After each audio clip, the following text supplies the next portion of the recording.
How to add more shortcut keys in Google Chrome. Want more shortcut keys in Google Chrome? Let's set them up with built-in tools and extension. So open extension shortcut manager. So to do that, type in Chrome extensions/shortcut.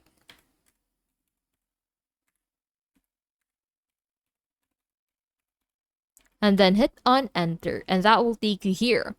So in here, you can assign custom keys to your installed extensions. So pick an extension and then go ahead and set a shortcut like Control-Shift-Y. Now you can trigger it instantly with your keyboard.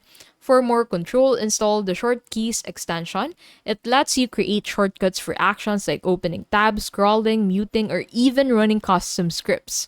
You can also try Vimium for keyboard navigation or Auto Control for advanced automation. Each adds new shortcut options. Remember, built-in Chrome shortcuts like Control-T for new tab can't be changed. Custom shortcuts only work for extensions and extra actions.